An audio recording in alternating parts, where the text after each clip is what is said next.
Assise, avec ses amis qu'elle ne peut voir, Lucie pleure dans un silence de mort. Pensée, vide amer, larmes, regrets, effort inutile pour se mouvoir, et à nouveau, vide amer. Voilà sa routine. De ses 3 compagnons, il n'en reste que 2. Elle se rappelle à peine leur existence, troublée dans son esprit par la folie, le temps et l'absence de stimulus qui les lui rappellent. Elle leur tourne le dos, assise comme une enfant sage à qui on aurait ordonné de demeurer dans une immobilité parfaite. Et quelle ironie est cela! Les 2 comparses de Lucie partagent tristement son sort, néanmoins rassurés de leur possibilité de se voir entre eux, jalousant la fin tragique et lente qu'a connue l'ours en peluche décapité sur la planche à côté de la leur, incrusté dans un mur dont ils ne peuvent sentir la température.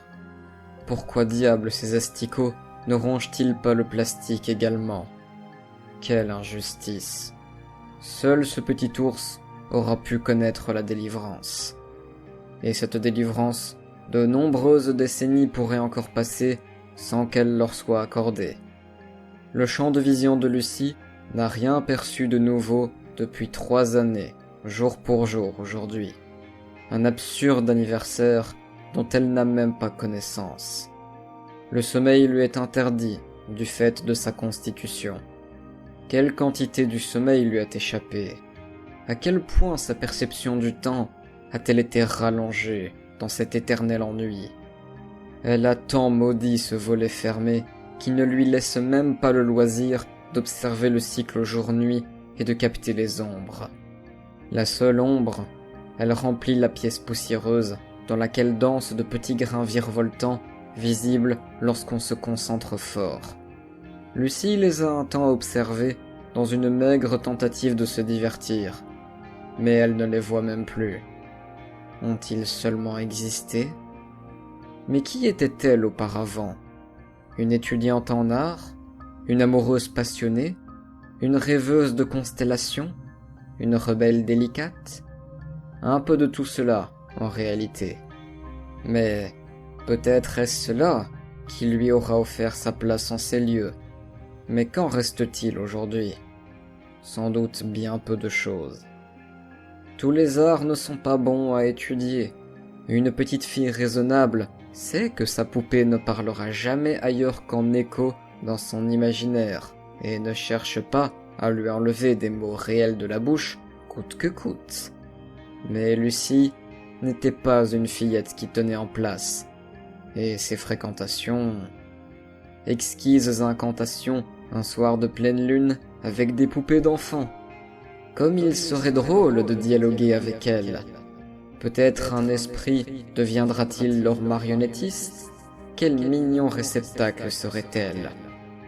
Oh oui, quel mignon réceptacle Lucie les voyait pour d'autres.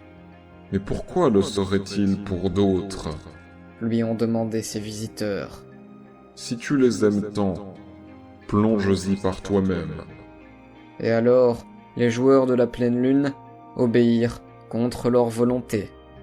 Et Lucie et ses amis sortirent de la pièce, le sourire en coin, portant chacun un compagnon miniature dans leurs bras. Et ainsi enfermés, plus de visiteurs pour les déranger. Combien de temps faudrait-il encore? Chaque seconde creuse l'incertitude. Et s'ils étaient retrouvés, leur octroierait-on enfin la cassure de leur enveloppe qui libérerait leur esprit? Seraient-ils condamnés à errer ici? Où est l'âme de l'ours en peluche à présent? Sont-ils beaucoup comme Lucie, emprisonnés? Pourquoi rien de tout cela n'a de réponse? Une seule réponse serait-elle seulement salvatrice? En repensant à tout ça, assise avec ses amis qu'elle ne peut voir, Lucie pleure dans un silence de mort. Pensée, vide amer, larmes, regrets, effort inutile pour se mouvoir, et à nouveau, vide amer.